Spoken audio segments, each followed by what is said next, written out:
Good afternoon. I'm Gail Anderson. This is Mentoring Moments for Moms. Glad you could join us today. It's just fun to be able to hop on Periscope, talk for a few minutes, connect with other moms, and just go on with our day. So, as you can tell, today we're talking about managing your kids' wardrobes. Hi, all of you. Good to see you again. Been a busy last couple of days for me, and believe it or not, I actually had what I consider a summer cold when I was doing Nana Camp. I wasn't bringing all my oils with me. I didn't do my frankincense, and hey, glad you got me live. Hillary, no, not Hillary, Kimberly, there you go. But anyway, came home, got back on my oils, had a few days of a cold, which I hated. But that's the first time in about 2.5 years since I started on oils that I actually had a cold, which is such a pain. But anyway, feeling better now. Yes, Rugged Mama, you're Hillary. I have my little cheat notes in front of me because I can't remember everybody's names and I want to be able to recognize you. That's part of connecting on Periscope. So thanks for being on here today. I want to ask you guys, oh, thank you, Taryn. I loved it too. I had so much fun. It was just a joy to be with the kids, and amazing how everybody reacted to everything. I mean, I don't know. I just expected more trouble from the pre-teenagers, and yes, lots of fun memories. So can't wait till I go back again. So much fun.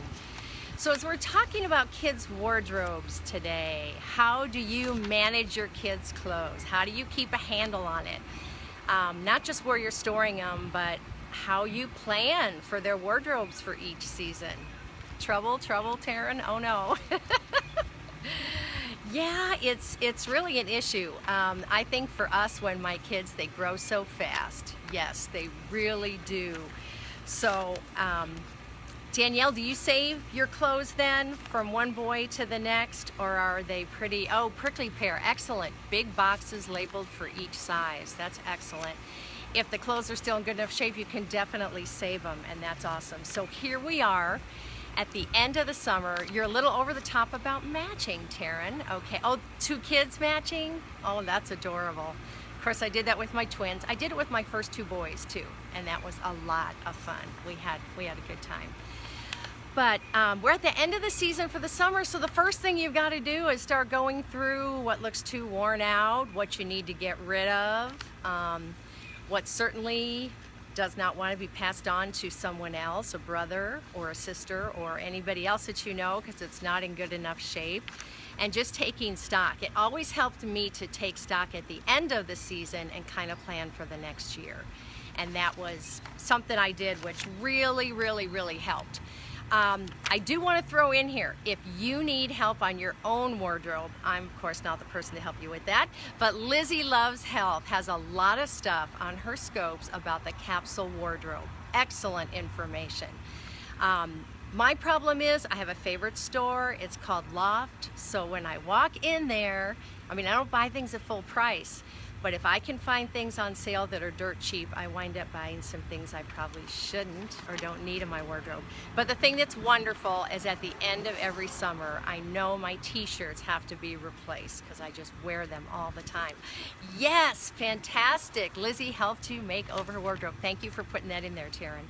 Yeah, she's excellent, and she's so good about making things match, coordinate, so that you have fewer items. And really, I need to listen to her things before I go on vacation, so I have everything coordinated and take just the little bit that I need. But so often we find with kids, there's such cute clothes that we're going out and getting things that we don't necessarily need. Now, I as a grandma will do that for my grandkids. I don't know what they need, but I'm buying something because it's cute or because it's on sale.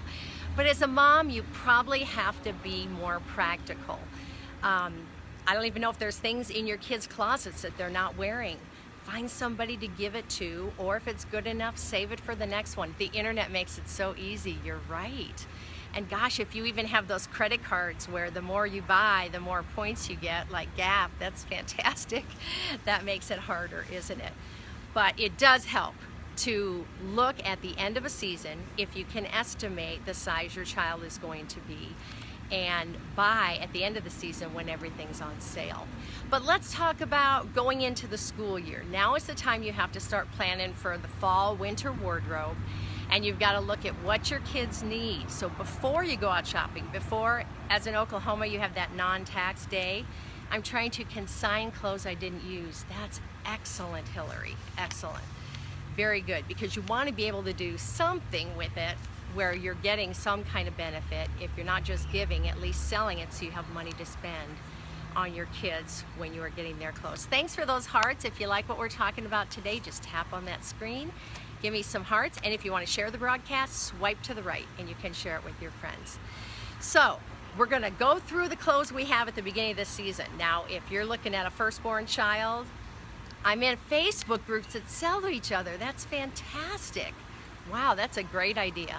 Such things they have these days that we didn't have. We did garage selling, which had its benefits and not so great things. But so go through your kids' wardrobes. If you're looking at your firstborn, then you're probably having to buy everything for them to outfit them for the fall winter season. If you've got older cousins or friends who pass down clothes, that's fantastic, but you're still going to find there are some things you want to buy.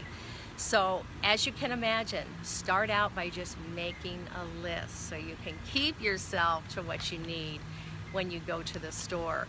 Now, I don't know if I did this for my kids or not, but if you have that uniform mindset, you know, we all know if your kids are going to school and they have uniforms, that you're going to need certain things. You're going to need 2 skirts, you're going to need 4 shirts, you're going to need 2 pair of pants, or whatever it is, depending on how much laundry you do and how quickly the clothes get dirty. I need the magic list of everything we need. Yeah, and I can't help you with that. It really depends on how often you do laundry and how many shirts then you need and how many times your child changes during the day. During the summer, that's going to be a lot more than the winter. I mean, I found in the winter there were days I could actually save shirts and have them wear it a second day. Pants, of course, you don't have to wear as often, so those things can actually, you can have less of. And it makes your outfits look totally different if you're putting different shirts and different colors with it all the time. So that helps. But if you can just at least start out with a basic thing, just say, okay, I'm gonna have 6 or 8 shirts, 2 pair of pants, 2 jeans, solid colors that easily match. Excellent for our boys. Yeah, in our day, it was the Garanimals matching things that would match with each other that we did for our boys. But just being able to start out with a basic list, and then if you have to, did you let your kids help pick their clothes while shopping? Probably as they got older. I would imagine by the time they got to be 7 or 8. I would let them help some, but of course I wouldn't be buying things. Yeah, it was a great question.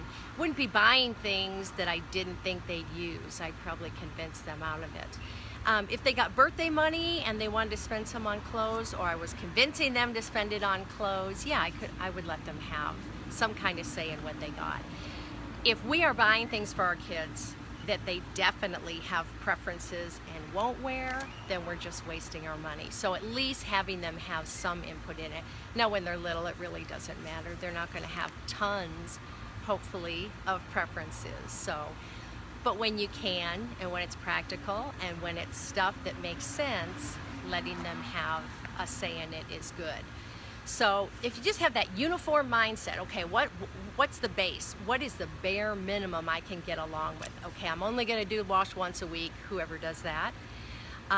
So then I need 7 or 8 shirts.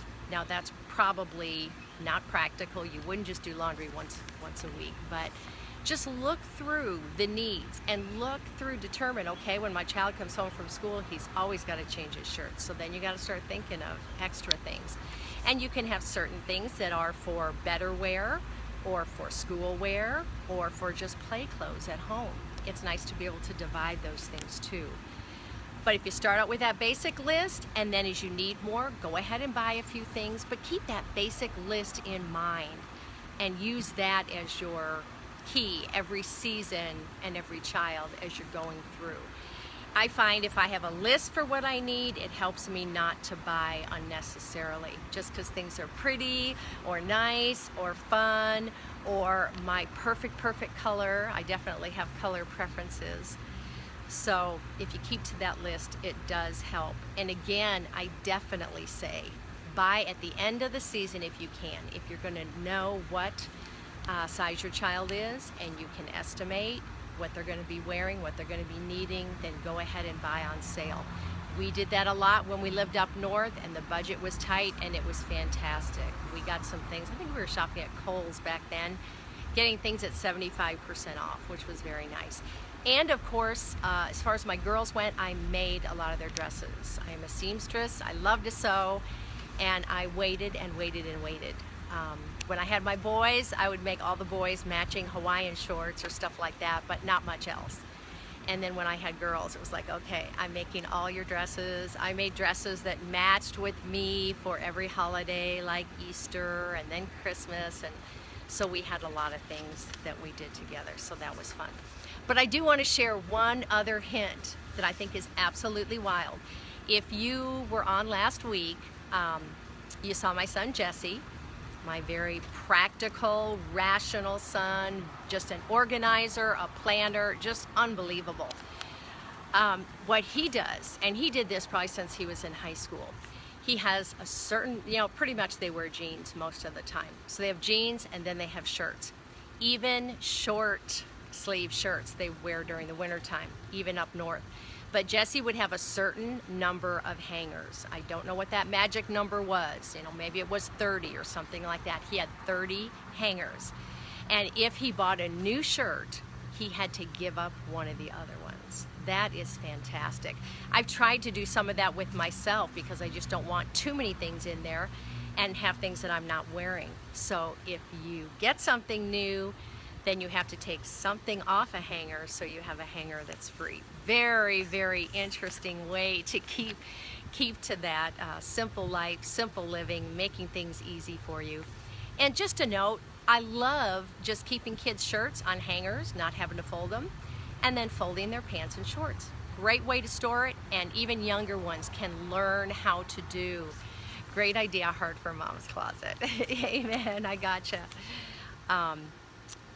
It's easy for the little ones to put them on hangers. And if you have a rod that comes down and they can manage, that's perfect. But got a couple of things I want to make you aware of. First of all, if you're in the Tulsa area, this Saturday, my friend Lizzie Loves Health is doing a class at Pottery Barn Kids at 11 a.m. I think there's a small fee for it, but it's on making nutritional lunches for your kids now that school's starting. And with your ticket to get in, you also get, I think it's a 20% off coupon for kids' lunch boxes, which would be awesome. Yeah, that would be fun. I will definitely have to meet you the next time I'm in Birmingham. That would be fun. Also, if you have heard about my mentoring dinners, I'm actually doing one on August 26th in Oklahoma City. That is going to be a blast. Really excited about connecting with those ladies. It's going to be at a tea house. There will be dinner and I'll be speaking. Thank you. And I think it starts at 6, goes till 7:30. If you're interested in getting tickets to that, I think there's 36 out of 40 already sold, but there are a few left. And you would go to newsongpeople.com/bloom, B-L-O-O-M. That's the name of the event. So really excited about that. At my mentoring dinners, I share more in depth on the top 10 things I would do again as a mom. And absolutely love connecting with moms, helping them, sharing my ups and my downs, but hopefully the things that can encourage and help you on your way as you are raising your kids. So have a wonderful day, and hopefully I will see you tomorrow. Thanks for watching.